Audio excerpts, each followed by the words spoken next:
Okay.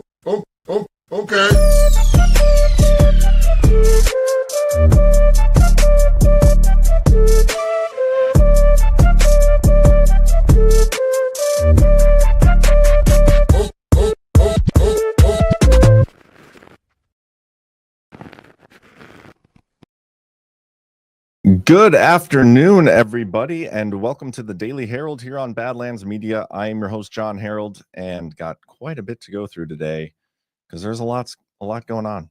Let's get right to it. We're going to start it off with the sponsors of today's show, and first up, we got Oneness Drops. Hey Badlands fam, Jordan here, and I'm appearing on your screen to tell you about a buy one get one free sale that a partner company of mine is having, Oneness Drops. Oneness makes chlorine dioxide kits for all of your pathogen and cancer cell killing needs, or if you're just trying to disinfect some water. If you don't know about the amazing nature of chlorine dioxide, I have plenty of articles and videos on the subject on my channels, or you can ask Red Pill 78 about it.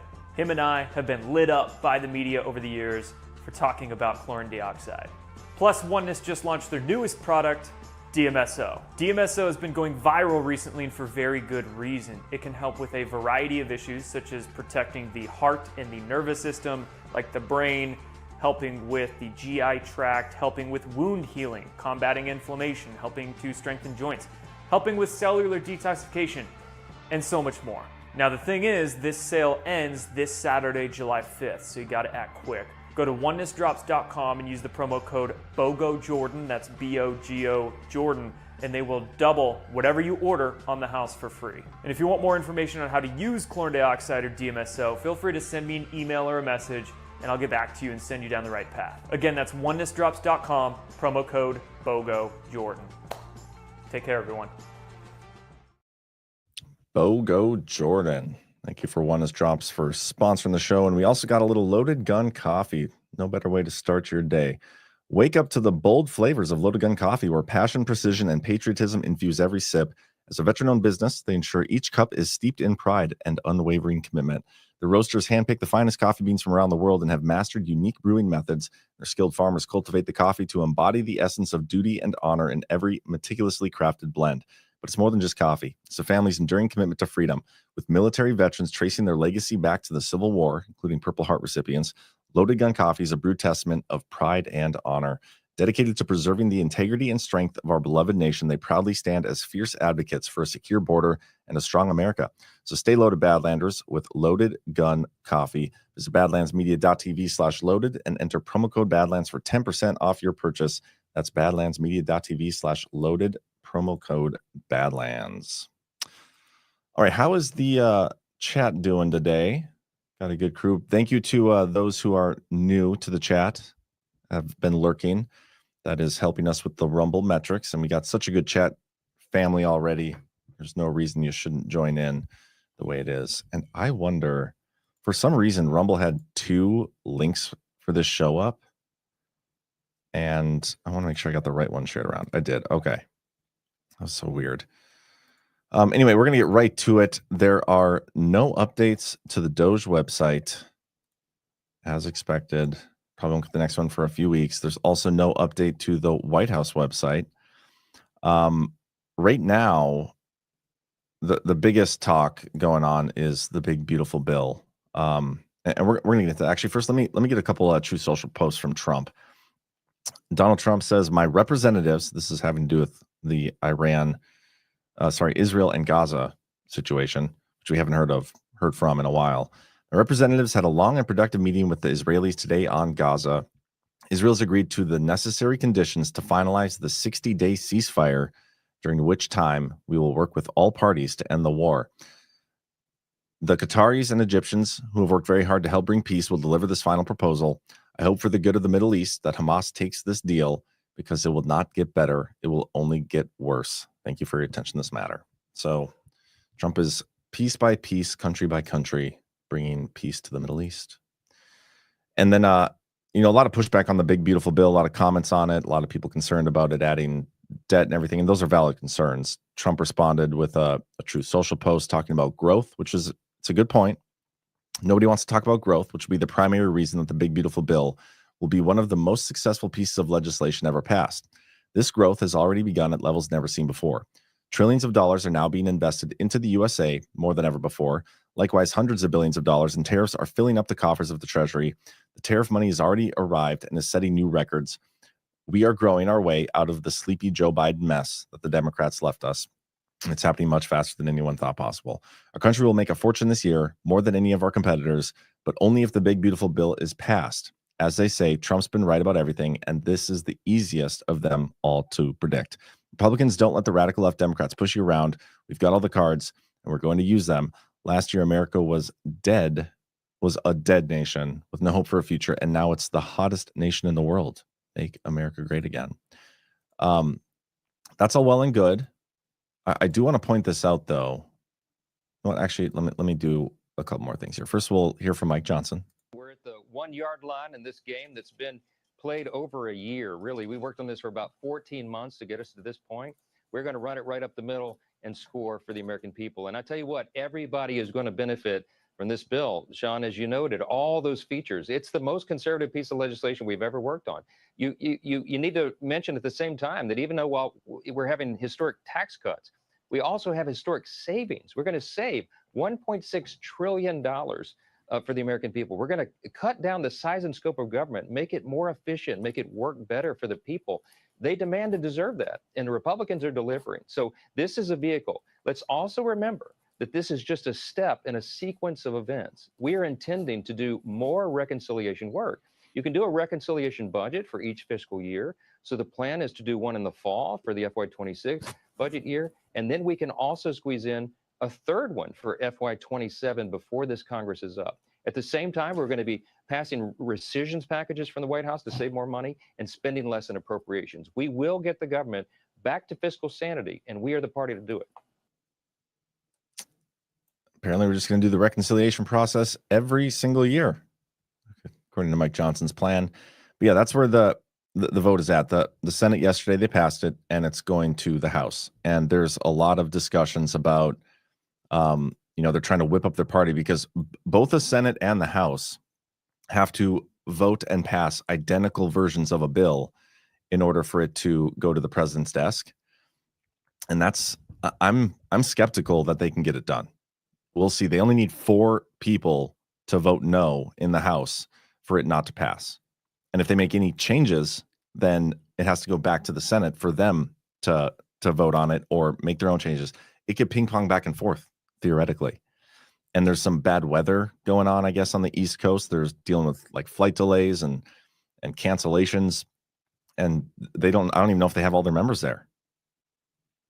But the bill has been cut down to about 887 pages. There was an interesting Twitter post. I do want to read through this. It's from Carl Higbee. He's a Newsmax host. And all the good things in the bill, great. No tax on tips, a lot of parts of Trump's agenda, but there were a lot of things that were actually cut out as well. And we need to understand that. Nearly all the good stuff has been stripped from the BBB by process clerks. Here is what's been taken out or scaled back. Removal of suppressors and short-barreled rifles from the National Firearms Act. That kind of sucks. Private school vouchers. That was a big one for me personally. I send my kids to private school, the Catholic school here, and it's not like cheap. And the local people here are not voting to pass vouchers or whatever. And that was a big part of Trump's agenda that I was looking forward to. Not in here. Ban on federal funding for gender-affirming care. REINS Act provisions. Ban on courts punishing Trump officials for contempt. Requirement to sell off USPS electric vehicles. Fee for unions to use federal buildings. Voter ID requirements. Dismantling the Consumer Financial Protection Bureau. Cuts to EPA mandates. Cuts to funding for sanctuary cities. No tax on tips. This has been scaled back. Bans on some non-citizens' Medicaid eligibility. Partial strips are Trump accounts and Social Security requirements for tax credits, permanent opportunity zones, and public land sales. So again, while there are some good things, it's not all great. I'm just trying to see what the chat is saying. What is going on? Do I have the right chat open? Oh no, we're good. Okay. But yeah, I also want to show you guys this on that. Hold on. I'm like trying to follow the updates to see where they're at because they got to vote on a rule change this morning. They're trying to do that early. And then Trump like took the whole day off and he's meeting with, people at the House and trying to basically whip everybody to vote to get on the same page. Because Trump, he wants to convince all the centrists and the conservatives, the ones who, if that even exists, the ultra conservatives, the holdouts to back the bill before the July 4th deadline. So here's what it says. The deeply divided House is set to take up President Donald Trump's sweeping tax and spending cuts package after Senate Republicans narrowly approved the measure. We'll see what happens. They may even vote on the final thing today if they get through the procedural vote and have everybody there. I don't know. They want to get it done as quickly as possible because they think the more time they leave for people to like think about it, the more people will hold out. PJ Corgan says, I heard yesterday that the Medicare cuts for illegals was not taken out of the bill. That's true. Q Swords, John, can those items still be a go by EO? Some of them can, but for them to become law and be codified, it needs to go through the House. And we have a fraudulent election system, and these people are never going to actually codify Trump's agenda. And so that's why this might be the only way to do some of his agenda, and the growth is a big part of it. I get it. But yeah, it's not ideal. And we talked about this a little bit on Saturday's Power Hour. We talked about it a little bit last night on OnlyLands. If Trump were wanting the bill to actually fail, like if he actually didn't want it to go this way and he wanted us to default, how would he be operating? Would he be operating any differently than he is? No, he wouldn't. So we'll see. We'll see what happens. Yeah, a lot of people were on vacation. Rumble Piper one says they'll rush so they can go on vacation again. Yep. They're coming back from vacation to vote so they can go back on vacation for July 4th. It's ridiculous. Let's see what else here. I don't think I really got anything big on the big, beautiful bill. We'll just see what happens. But here's this. I guess I'm following some of the updates on these sites. Democrats use parliamentary tactics to present a united front. With limited time for debate, scores of Democrats are weighing in on the House floor with their opposition to Trump's tax and spending cut bill. One by one, the lawmakers are lining up and making a simple request: amend a resolution before the House to protect against any cuts to Medicaid and the Supplemental Nutrition Assistance Program. And I don't think that's actually an issue. I don't think they're cutting anything from Medicaid. That's the thing. There's so many changes. I haven't even read through the Senate's version of the bill, and I never got through the original House version of the bill either. Just a lot. Anyway, under House rules, the request being made by Democrats must be cleared by majority and minority leadership before the chair will recognize them. Democratic members know their effort is doomed, but the tactic gives them a chance to show their unity before the cameras and get the request defending Medicaid and SNAP into congressional record. But here's the thing, guys. Nobody is actually watching you guys on the House floor anyway. We're just seeing the social media clips and then the results when it's all said and done. Okay, I thought this was hilarious. So at 7:38 a.m. this morning, Trump posted this: as president of the United States, I'm not going to let this communist lunatic destroy New York. Rest assured, I hold all the levers and have all the cards. I'll save New York City and make it hot and great again, just like I did the good old USA. Okay? Call him a communist lunatic, the Mamdani or whatever, Hamdani of New York, guy who won the mayoral primary. One of the next posts he did, like less than 2 hours later, or it was just over 2 hours later, almost exactly 2 hours later, 9:44 a.m. It is my great honor to announce that I have just made a trade deal with the Socialist Republic of Vietnam after speaking with Tu Lam, the highly respected General Secretary of the Communist Party of Vietnam. So within 2 hours of each other, he has like two polar opposite comments about communism, a communist, essentially. And I thought that was funny. But anyway, the trade deal. It will be a great deal of cooperation between our two countries. The terms are that Vietnam will pay the United States a 20% tariff on any and all goods sent into our territory and a 40% tariff on any transshipping. I guess I can show you that now. Transshipping is essentially China. Like they would ship stuff to Vietnam, and then there it would get shipped to the United States to bypass trade barriers. And so this deal is going to basically put an end to that. In return, Vietnam will do something they have never done before, give the United States of America total access to their markets for trade. In other words, they will open their market to the United States, meaning that we will be able to sell our product into Vietnam at zero tariff. It is my opinion that the SUV, or as it is sometimes referred to, large engine vehicle, which does so well in the United States, will be a wonderful addition to the various product lines within Vietnam. It's oddly specific. I wonder why he called it. I wonder if that was part of like their discussions or something. Anyway, dealing with the General Secretary To Lam, which I did personally, was an absolute pleasure. Thank you for your attention to this matter. So that was funny. Sean Douglas, they are talking about 4K tax credit on Social Security. Not for sure. Badlands Media fan. I met the candidate primarying Joni Ernst last week. Told him about Badlands Media. I could probably hook you up with an interview if you'd like. Yeah, I would like that. Might as well. On the show, I think that's a good venue for that. Send an email or DM on Twitter, or the contact form on our website is probably even the best. Jen Lynn, etc. says the Medicare was taken out of the bill. The Dems were fooled, per Zach's show last night. I guess I have to see. I don't know exactly what he's talking about. I want deplorable number one. I want to know who the hell added the measure to kill the gambling industry.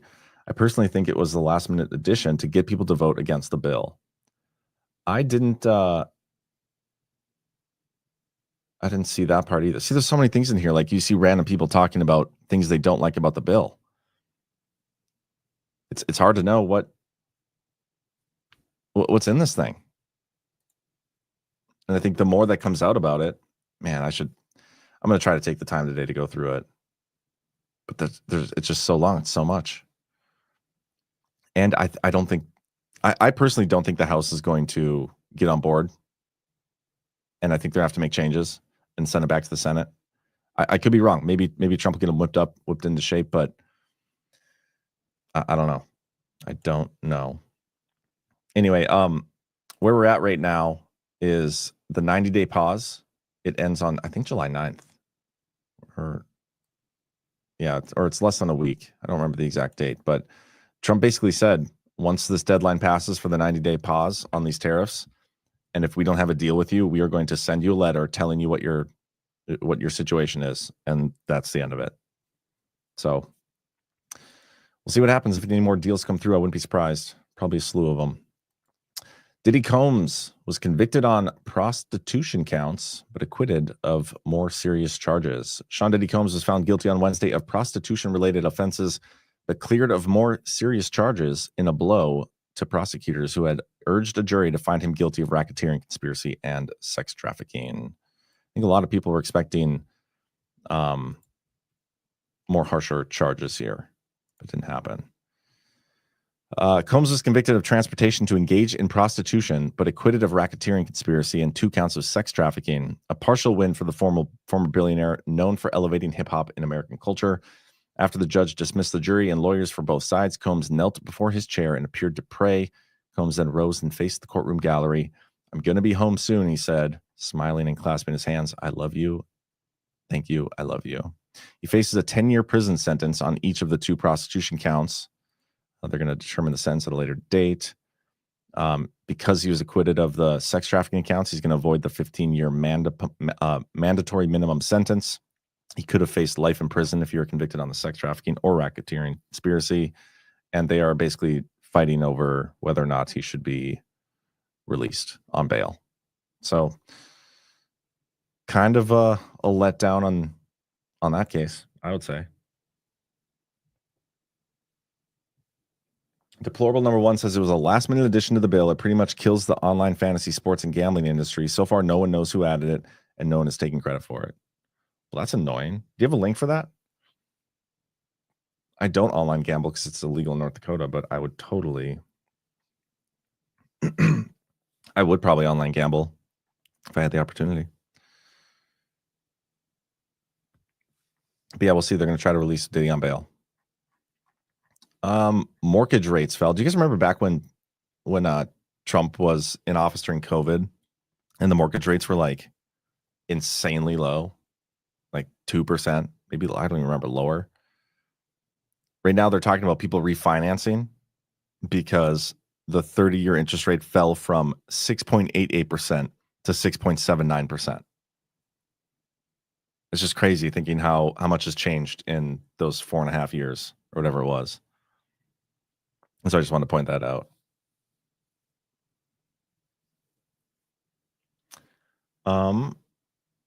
D Patriot. John, did you see Ezra's X post regarding Trump's New York City truth post from this morning? I did not see that.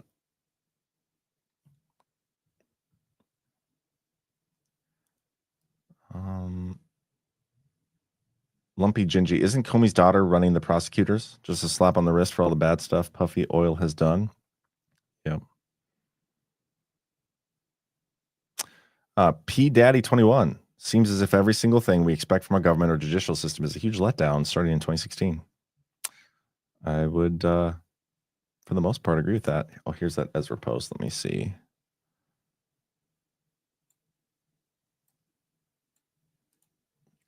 Can real Donald Trump be president of the United States and mayor of New York City simultaneously? Would be big. That is an interesting post. Ezra's been on fire lately. Love following his Twitter feed. So that, remember that lawsuit Trump filed against Paramount for $20 billion or something insane? Yeah. Well, he settled it for $16 million. Paramount has agreed to pay $60 million to settle a lawsuit brought by President Donald Trump that alleged an interview that aired on CBS's 60 Minutes last year with Kamala Harris, his Democrat opponent for presidency, was deceptively edited. The agreement in principle proposed by a mediator includes plaintiff's fees and costs, and except for fees and costs, will be allocated to Trump's future presidential library. Paramount Global said in a statement late Tuesday, Paramount is the parent company of CBS. The lawsuit was filed in the Northern District of Texas and sought $20 billion in damage. That is kind of a letdown in terms of monetary damages. He asked for $20 billion, get him to settle for 16. I mean, I would personally take the 16 as well. Just like you're going to file for $20 billion and settle for that. That's kind of ridiculous. Anyway, keep rolling here. What else did I want to show you guys? Yeah, I mean, it's most of the headlines, like every single website, it's all about the big, beautiful bill and trying to whip it into shape. There's Politico talking about it. You have, this is the Guardian talking about Diddy, and then the House. The Associated Press is all over it. Diddy, and then the House vote. What else? What haven't I covered? CNN, same thing. That's what most of the news is all over today. But this is probably, we're going to talk about this on tonight's show, but this is such a big story, guys. So was it 2 weeks ago or last week we had the story of, you know, the Chinese interference in the elections? They created all these fake IDs, and Kash Patel discovered it, sent it to Grassley. John Solomon released it, and they buried it. And it's so much worse than even that. Bravest in the chat says, I'm beginning to need a break. Deja vu is getting too much. Yep. Okay, here's that. Let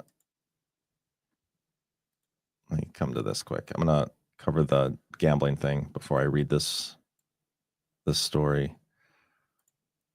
Trump's big, beautiful bill could kill professional gambling. The One Big Beautiful Bill Act narrowly passed the Senate contains an amendment altering gambling tax rules, making it harder for winners to reap profits. A section of the Senate's 940-page version of the bill limits the amount gamblers are able to deduct from their winnings to 90% of losses. This means that if a gambler wins $100,000 in a tax year while also losing $100,000, they would be required to pay $10,000 in tax despite breaking even, rather than zero tax paid under current regulations. That's nuts. God, our government's so gross. That's so bad. If the amendment makes its way into the House version of the bill and is signed into law, it would reduce the ability of gamblers to turn a profit. It could also push professional gamblers to unregulated operators outside the U.S., according to American professional poker player Phil Gelfand. This could have a downstream impact on the entire industry, which brought in nearly $115 billion in revenue last year. See, there's so many little things like this that got snuck in. It's ridiculous. Okay, let's read through this story.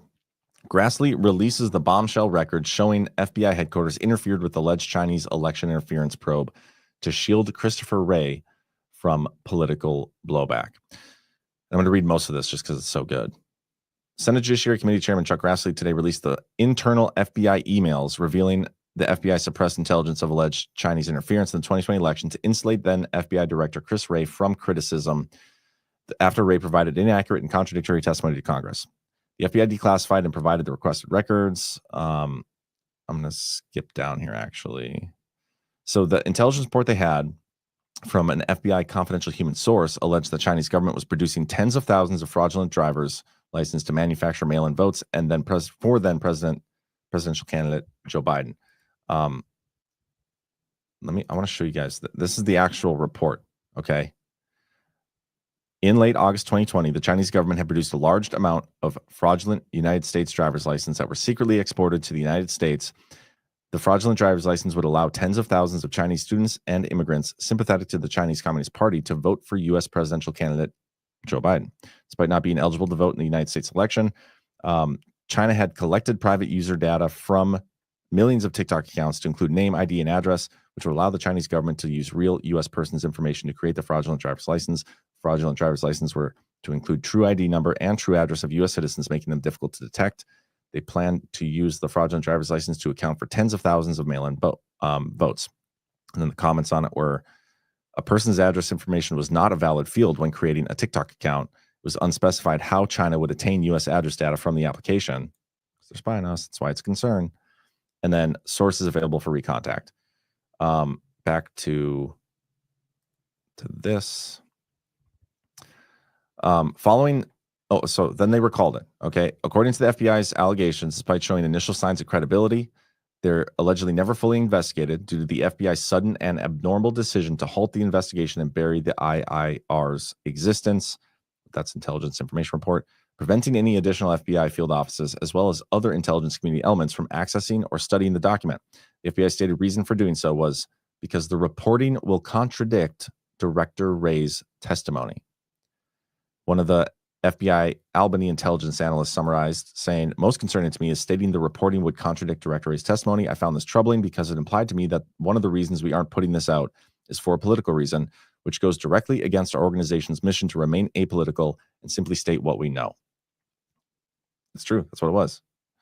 And again, we're going to go through this in more detail on tonight's Power Hour, but I just want to give you the highlights of it here.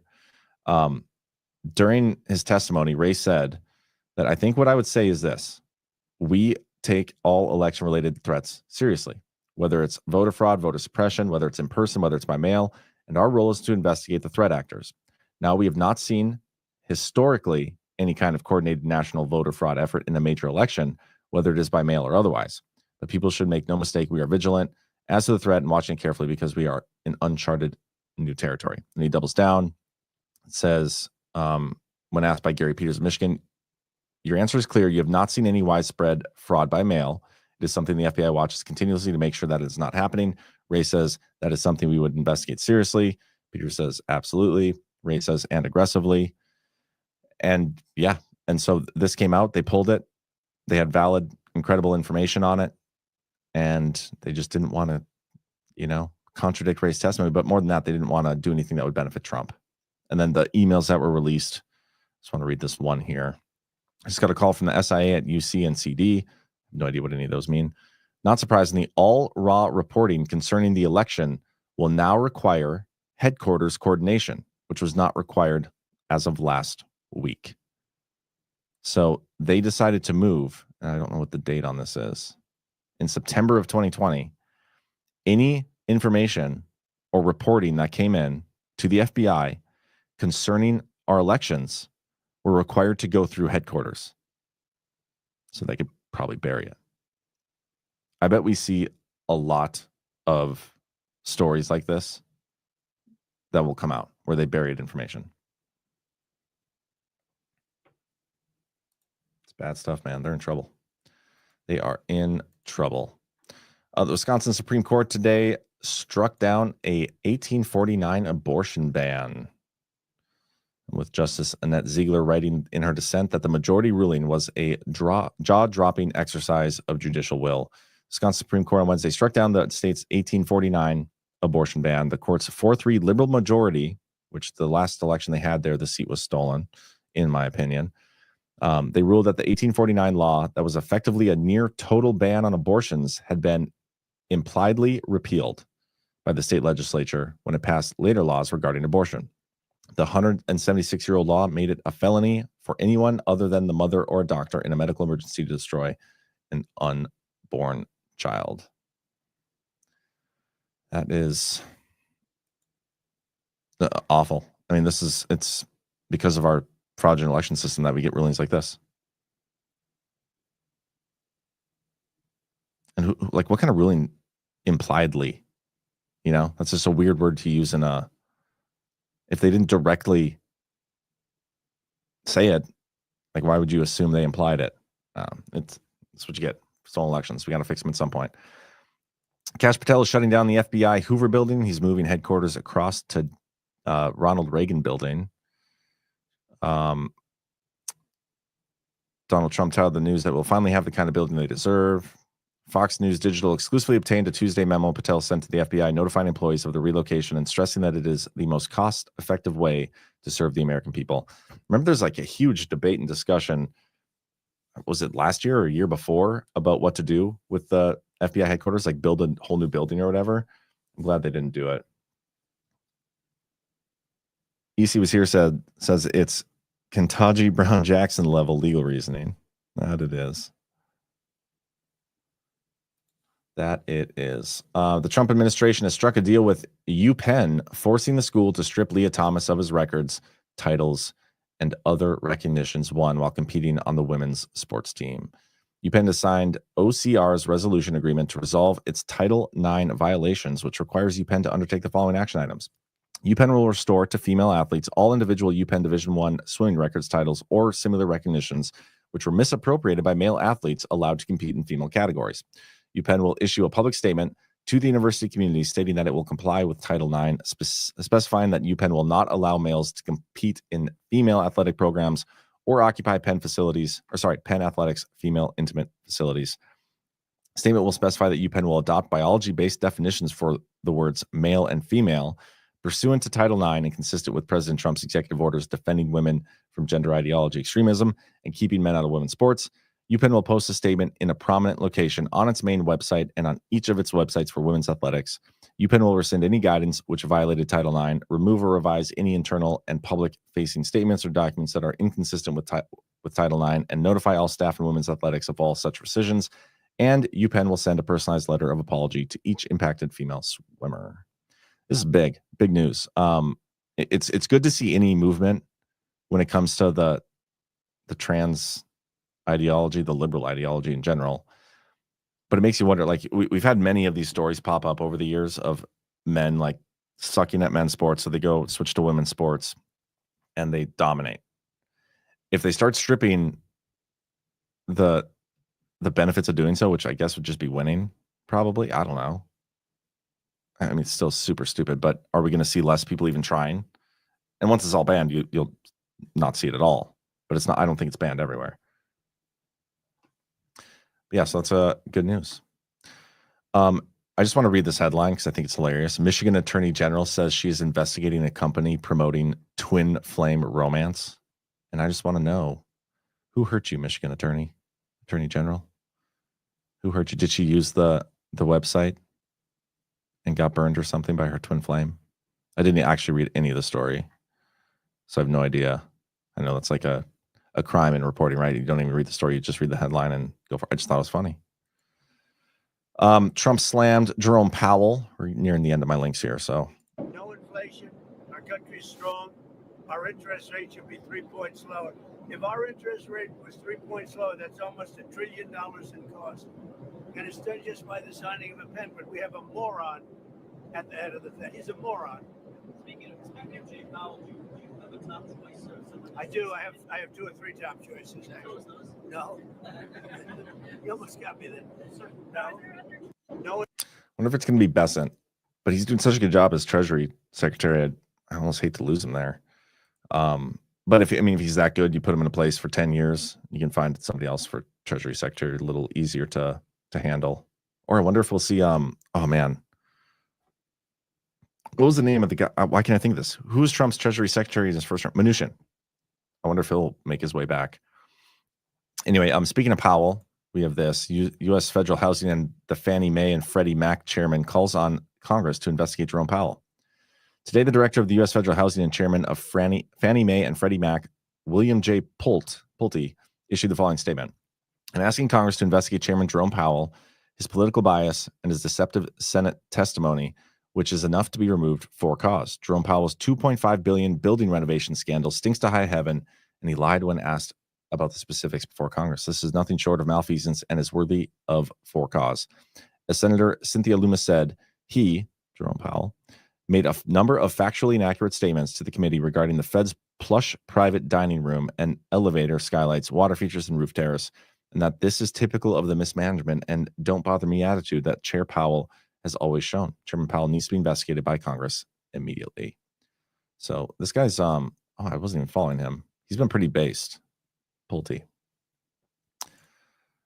In June, the Border Patrol encountered just 6,070 illegals at the southern border. That's all they encountered, which is crazy for the entire month. Compare that to the height of Biden's invasion when roughly 10,000 illegals were crossing every day.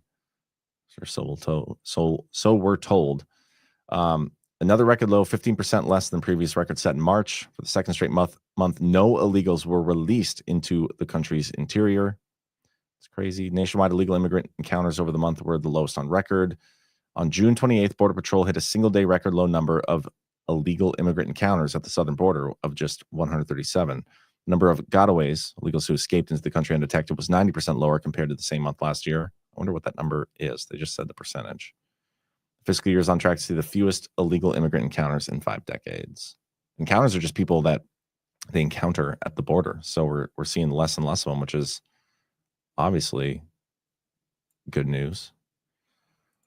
Do I got anything else? I got 2 clips that I would consider to be like lib meltdowns. Let's start with this one. You know what? There's one thing about me as a server. If you come into my job with a fucking MAGA hat on, you can leave. Get out. We don't serve your kind here. Y'all want to be racist so bad? Okay, let me discriminate against you. And if somebody else gets to them before I do, oh, best believe I'm spilling your drinks, your food, your hot-ass ramen all over you. You're going to leave here with 3rd-degree fucking burns, bitch. Get the fuck out of my restaurant. That's like assault. That's threatening to assault. I would, she should be investigated for that. Then one more here and we'll wrap it up for today. This is somebody getting really upset about alligator Alcatraz. I will be in jail if I see somebody wearing an alligator Alcatraz shirt or any type of merch. It is a concentration camp. And using that language matters. It is a concentration camp, and we're acting like it's an amusement park. It's disgusting. And that's why I think it's just like this huge marketing ploy, because we discussed last night on OnlyLands that there's no moat. It's just in the Everglades, so there's alligators around, but it's not as being advertised. So it's just a marketing ploy to show another facility. I think it's pretty hysterical. But that's all I got for you guys today. Went through a bunch of stuff. Gonna get you out of here a little early. Yeah, 40 minutes. That's solid. If I can keep it to 40 minutes every day, I'd be happy and go through at the pace I did. So appreciate y'all. Hit that thumbs up. Make sure you tune in to the rest of Badlands today. We got a whole bunch of shows going on. Shipwreck Show is going to be at 8 p.m. Eastern. We have Altered State at 9 p.m. Eastern. The Power Hour at 10:30 Eastern. And then Where We Go All after dark following the Power Hour. So hit that thumbs up, and I will see y'all next time I see ya. Oh, do I have any rants? Oh, I do have one. C. Meadows says, this gambling add-on sounds like something that could be twisted and used against stock investments on Robinhood or other platforms. Congress has a way of redefining things. Yeah. They're sneaky too. They use the big bill, sneak stuff in. This is what I was saying the whole time. I've never been in favor of the bill. One, because it raised the debt limit, and two, because 1,000-page bill. I want the line item voting. But anyway, we'll see you guys tonight on the Power Hour. Have a great rest of your Wednesday. 0, 1, Extra, read all about it. 2, 3.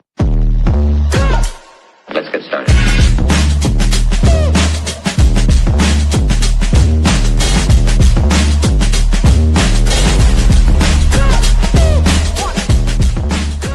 That's what she said. Oh, that's real good. Why they stopping me? Stopping me.